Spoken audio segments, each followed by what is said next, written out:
I think what has happened over time due to Drake and Kendrick being such large figures is that people are starting to forget about all the other people who were in the battle who Drake dissed. And Drake had a lot of bars in Family Matters for A$AP Rocky, and it was disrespectful, a lot of it. So I think that Rocky's gonna have a lot more for Drake on his album as he does in this song. Drake has been sneak dissing for a long time. You can go check the video on this channel about the album names and the sneak disses that he had for A$AP Rocky, Kendrick, and Joe Budden. But for right now, we covering Ruby Rosary, A$AP Rocky, Lyrics Explained. Let's go.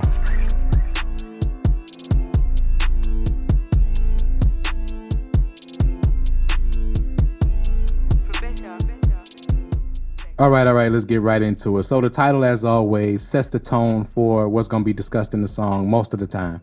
Now, Ruby Rosary. Now, Ruby, of course, is the jewels. So he's going to be dropping jewels throughout the record. I think that's one of the themes throughout the verses. Now, of course, most people, you should know what a rosary is. It's the necklace that they wear when they say the Hail Mary prayers during Catholic Church. We know what the Catholic Church can be identified with. I'm not going to say what it is. You'll see it on the screen. Also, Hail Mary, song by Tupac. He's going to be making a lot of references also to the battle and the disses between Drake and Kendrick. Now, the main theme that he uses from the battle is the theme in Euphoria, which is the Wizard of Oz. Of course, we know the beginning of Euphoria starts with the quote from Richard Pryor, who was playing the Wizard of Oz in The Wiz, Motown's version of the Wizard of Oz. Everything they say about me is true. Rocky's going to keep referring to the Wizard of Oz throughout this verse. So let's get into it. He starts off, ruby stones on my rosary, champagne, rose and pink, ring around this rosy, niggas singing like they Rosalia. Now, right off, there's a lot in there all off the bat. Okay, now, of course, ruby is red. Now, red is the color of love and the color of war, blood, etc. And then he says champagne, rose, and pink. Now, of course, we know Drake is known as Champagne Poppy. But if you look at champagne roses, the color of them, it could be a skin color reference as far as Drake's tone and skin. If you look at champagne roses, so you Google champagne roses and you look at Drake, he's rosy cheeked a little bit, right? Then he said niggas singing like they Rosalia. Now, Rosalia is a Spanish singer who's known to hop from genre to genre, much like Drake does. Now, she doesn't. I'm not saying she like steals music and has ghostwriters and things like that. I'm just saying she's a multi-genred artist like Drake is. And he laughs in the background after he says that. Then he says, all black stones, black owned like I'm Jodeci. Funny how I birthed so many sons with no ovaries. Now, of course, that's a double because sons are male. They don't have ovaries. And plus, he's a male. He doesn't have ovaries, but he birthed a lot of sons, people stealing his style, such as Drake, such as Travis Scott, etc. The list goes on. Now, the all black can also be seen as him again, taking a shot at Drake being mixed, again going back to the champagne, rose, and pink line. Let's continue. Now he goes into a police scheme, but then he repeats it, and the second time he repeats it, he does a countdown. So he says, I done kept my foot on ninjas' necks way before police, and it's still F12, 50, 4, 3, 2, 1 time coming up the street, here they come. And then there's police siren sounds going off in the background. Now, if you go down the conspiracy theory path, and before we go down that path, or might go down that path, I need you to hit the like button. I need you to hit that subscribe button for me. And I need you to hit the notification bell. Then share the video on social media, Twitter, Reddit, etc. Tell a friend to tell a friend as we are on the road to 10K subs. I really appreciate y'all for that. But let's continue with the conspiracy allegations, which of course was started by Meet the Grams. I understand where everybody's getting it from, right? It's there in the songs. He's counting down to the police coming. Okay, so I'm not going to get into all that because, again, all that stuff is alleged. But at the same time, him feeding into that, into the lyrics is smart because people are going to grasp onto that line. But let's continue. So he says, and I got a laundry list of witches I can't wait to see. And I got a laundry list of ninjas I can't wait to see. So he's talking about more than one person throughout the bars here. Now, other than Travis Scott and Drake, I don't know anybody else Rocky has problems with. So I didn't catch any strays for anybody else, but let's continue. Now he says 10-man army. Now this is when he gets into the Wizard of Oz references. 10-man army, scared ninjas trying to crow with me. Ninja won't smoke with me. Tell him push up Hercules. Hercules, tell him push up. Tell him pull up 33. with my obliques and I'm pushing ambulance on the scene. Okay, there's a lot of wordplay here. Whoever said Rocky can't rap, y'all who be saying that, y'all, you don't understand lyrics. But anyway, so 10-man army, 10 is a double for 10, the number 10, and the 10 man from The Wizard of Oz. Okay, scared ninjas, scare crow, right? Trying to crow with me. And of course, crow is short for Crody, Toronto slang. Then won't smoke with me, tell him push up. Okay, push ups, of course, the diss by Drake, the first diss by Drake. Tell him push up Hercules, Hercules. Okay, and then he goes into a workout scheme. Of course, the Hercules is referencing the movie The Clumps. Okay, insinuating Drake is like the little boy, he's weak, but people are cheering him on like he's strong. So he's telling him pull up since you think you're strong, like you Hercules from the movie. Then he says pull up 33. Now we know 33, 3 plus 3 is 6, right? Drake is the 6 god, but he says 33 by my oblique, so by my side. So 33 by my side, as opposed to a 10-man army, right? I got 33, you got 10, who's gonna win? You know, ASAP Mob is pretty deep, right? And then he goes into ambulance on the scene, if you pull up, right? Then he finishes with Ruby Stones, click your feet, you're coming home with me, take a load off, but baby, don't be Dorothy. Of course, that's strictly from The Wizard of Oz.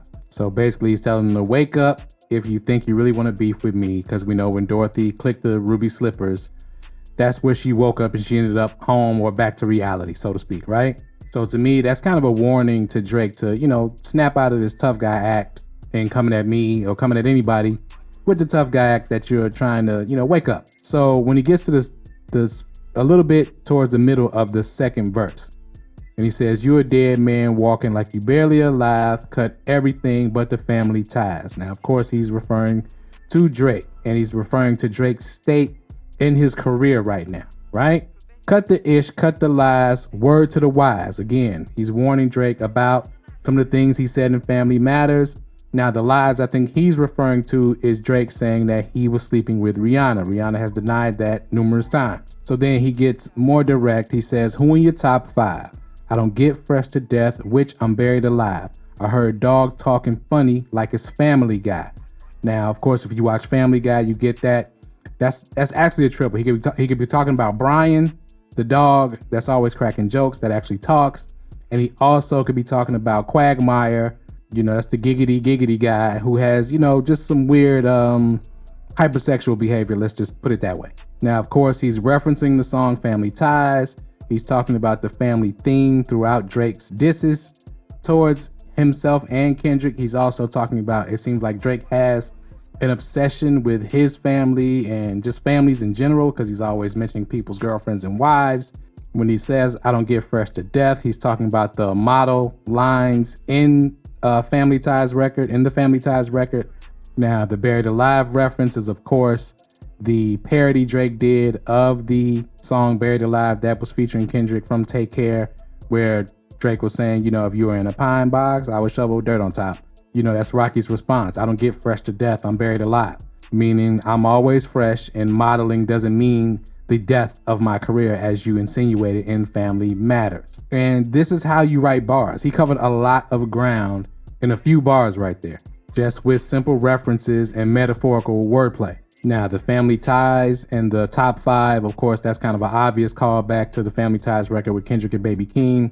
So he has references that everybody can catch, whether it be a casual hip hop fan who thinks they knows bars, or it be people who actually can understand bars and who write and things like that, who can catch all of the references that he's making. So then he continues, caring for ninjas like I'm Mary or Bob, made a promise to God, you gotta strive when you marry the mob. Now, of course, the meaning of ASAP and ASAP Mob is always strive and prosper.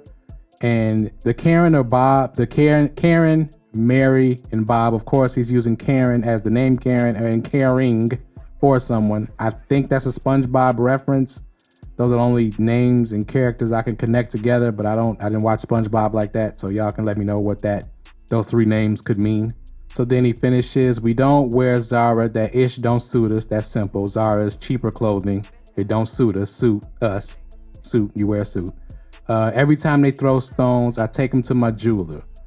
Ruby red, rosary skin, looking coffee bean. Again, he's Going back to the skin, now he's talking about his own skin. Berries on the coca leaf, smoking on the potpourri. Navy Bentley, moccasins never too close to reach. Back home from overseas, J Stones, clover leaf, emeralds like Dorothy, yellow bricks on the feet. So he says all that to say basically he's living a dream right now, right? That's what all that now, but the wordplay in between, right? First of all, he's using the colors. Okay, when he says berries on the coca leaf, smoking on that potpourri, okay, if you've seen potpourri, you know it looks like it has like berries and stuff in it. It also can look like good weed, I've heard. I don't smoke, all right? I've seen it, though, so it kind of looks like what good weed looks like, right?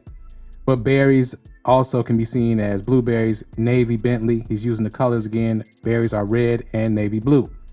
Navy Bentley, moccasins on the feet. Now, moccasins is what he was saying. He just stretched the word there to make it rhyme. And of course, he's playing with the colors because he says clover leaves are green, emeralds like Dorothy, green again, and yellow bricks on the feet. Follow the yellow brick road, the last Wizard of Oz reference. So now, if you're a J. Cole fan and you was waiting for me to do J. Cole's verse, I am sorry. I'm not going to do J. Cole's verse because J. Cole's verse is straightforward. He's just rapping. He's rapping. Style, technique. There's not really any kind of coded message in there other than the first half of the verse can be taken from two perspectives. And I think you know the other perspective. If you listen closely, the other perspective he could be rapping from or rapping to or sending a message to someone as to how to recover from the current state of affairs that they find themselves in. He and Drake are in very different but also very similar situations as far as having to, I guess, prove themselves again to a good chunk of the hip hop fan base in general. Though I think Cole is in a much better position than Drake is. And I also have much more faith in Cole and the Fall Off, the new album coming, to redeem him from, him bowing out of the battle. Everybody understands why he bowed out of the battle now, I think. But he still, as an artist, I'm sure he looks at it as, I still have to prove myself. I'm sure he didn't like the hit that he took for bowing out the battle early.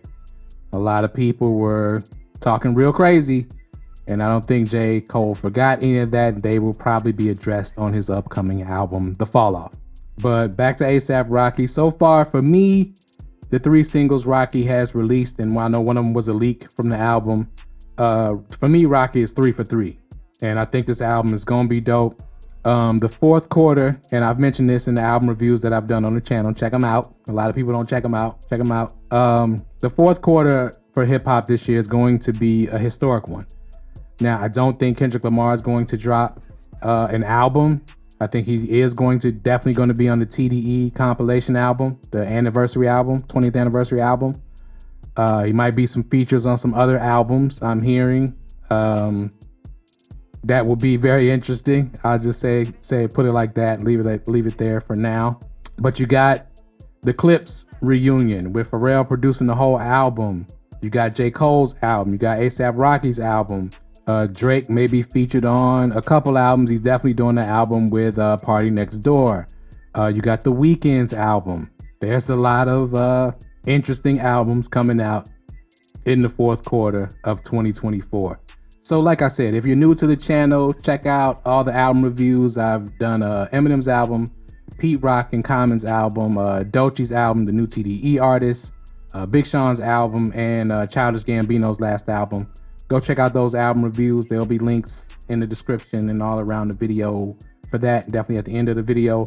Also, all the lyrics explains for the Drake and Kendrick beef, all on this channel as well. If you're new to the channel, if you are a subscriber, y'all already know how it goes. I will be covering all those albums and every record that's worth covering. That has lyrics that are worth breaking down. We will be doing that.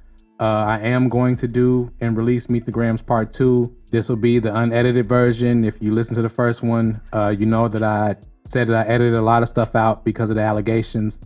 I'm going to release the full version because it seems like some of the allegations have legs. I'll just put it that way. But as always, thank y'all for watching. If you haven't already, on your way out, hit that like button, hit that share button, hit that subscribe button. Thank you for watching, and we out.